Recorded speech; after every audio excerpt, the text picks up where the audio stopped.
In mid-July 2016, a retired American professor approached an advisor to Donald Trump's presidential campaign at a symposium about the White House race held at a British university.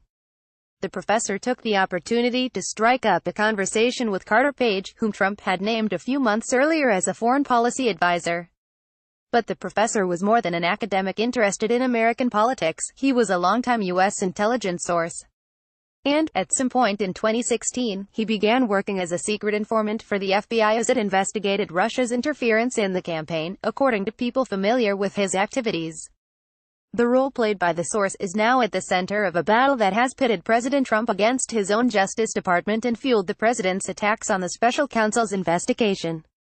In a Thursday tweet, he called the inquiry a disgusting, illegal and unwarranted witch hunt. In recent days, Trump and his allies have escalated their claims that the FBI source improperly spied on the campaign. Reports are there was indeed at least one FBI representative implanted, for political purposes, into my campaign for president, he tweeted Friday. It took place very early on, and long before the phony Russia hoax became a hot, fake news story. If true, all-time biggest political scandal, there is no evidence to suggest someone was planted with the campaign. The source in question engaged in a months-long pattern of seeking out and meeting 3 different Trump campaign officials. The Washington Post, after speaking with people familiar with his role, has confirmed the identity of the FBI source who assisted the investigation, but is not reporting his name following warnings from U.S. intelligence officials that exposing him could endanger him or his contacts. The source declined multiple requests for comment. An FBI spokeswoman declined to comment.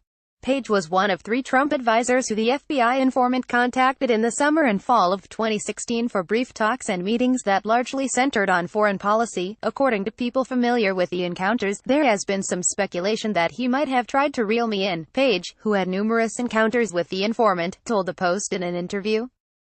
At the time, I never had any such impression. In late summer, the professor met with Trump campaign co-chairman Sam Clovis for coffee in Northern Virginia, offering to provide foreign policy expertise to the Trump effort.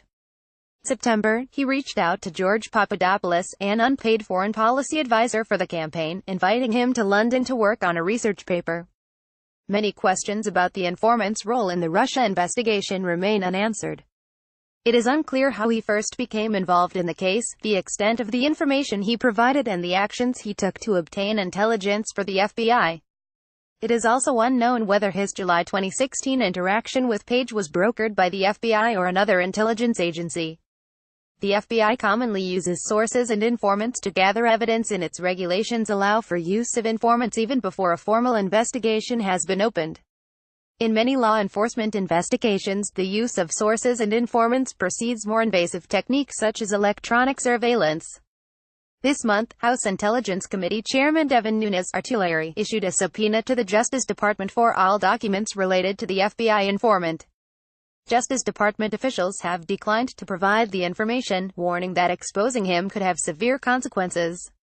In a May 2 meeting, senior FBI and national intelligence officials warned the White House that information being sought by Nunes risked the source's safety and that of his sources, and could damage U.S. relationships with its intelligence partners. The stakes are so high that the FBI has been working over the last 2 weeks to mitigate the potential damage if the source's identity were revealed, according to several people familiar with the matter. The Bureau took steps to protect other live investigations that he has worked on and sought to lessen any danger to associates if his identity became known, said these people, who spoke on the condition of anonymity to discuss sensitive intelligence operations.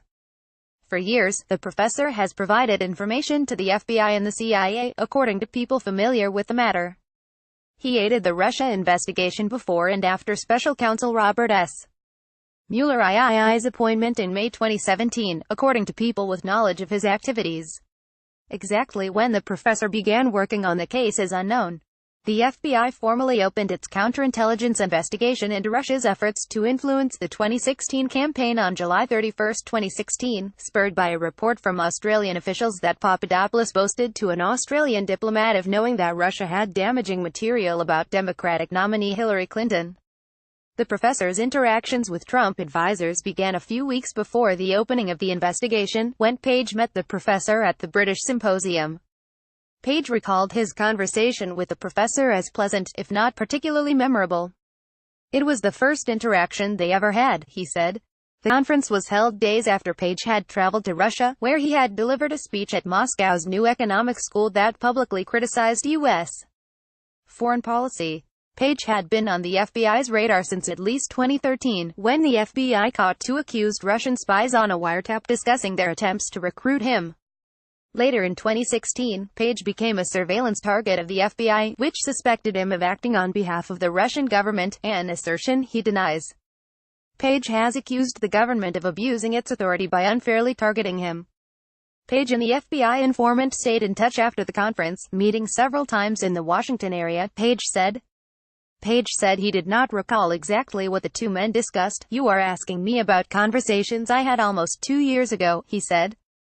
"We had extensive discussions. We talked about a bunch of different foreign policy-related topics. For me to try and remember every nuance of every conversation is impossible." In late August 2016, the professor reached out to Clovis, asking if they could meet somewhere in the Washington area, said Clovis attorney, Victoria Toensing. He said he wanted to be helpful to the campaign, and lend the Trump team his foreign policy experience, Toensing said. Clovis, an Iowa political figure and former Air Force officer, met the source and chatted briefly with him over coffee on either August 31 or Sept.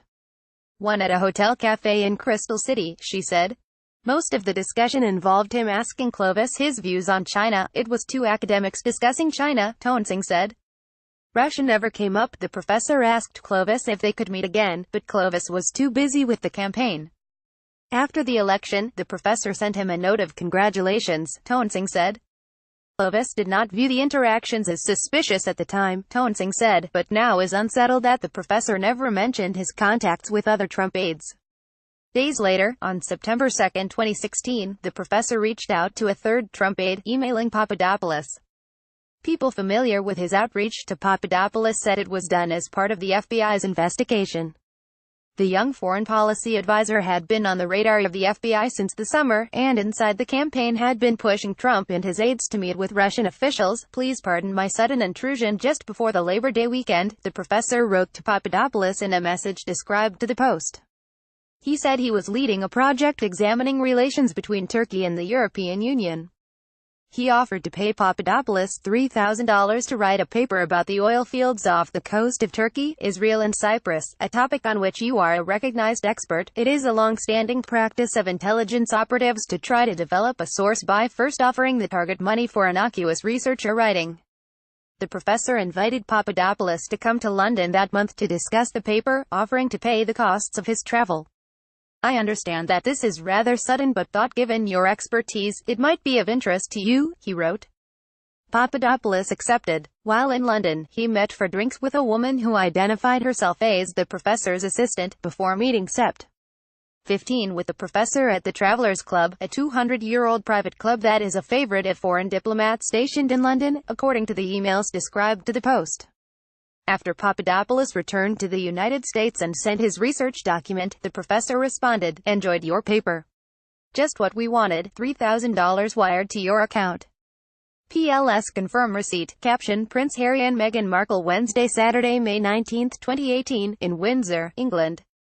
Prince Harry and Meghan Markle Wednesday, Saturday, May 19, 2018, in Windsor, England. Caption: Hundreds gather for a May 18 vigil honoring victims of the Santa Fe High School shooting in Texas. Hundreds gather for a May 18 vigil honoring victims of the Santa Fe High School shooting in Texas. Caption: The unwitting star of a viral video where he delivered a racist rant in a Midtown restaurant emerged Thursday from his Manhattan apartment without any comment on his sudden notoriety. The unwitting star of a viral video where he delivered a racist rant in a Midtown restaurant emerged Thursday from his Manhattan apartment without any comment on his sudden notoriety. Caption: Even Malibu has homeless people, but the city has coped. Even Malibu has homeless people, but the city has coped. Caption: President Trump, at a roundtable discussing California's so-called sanctuary law, calls recent deportees animals. President Trump, at a roundtable discussing California's so-called sanctuary law, calls recent deportees animals. Caption: President Trump, at a roundtable discussing California's so-called sanctuary law, calls recent deportees animals. President Trump, at a roundtable discussing California's so-called sanctuary law, calls recent deportees animals.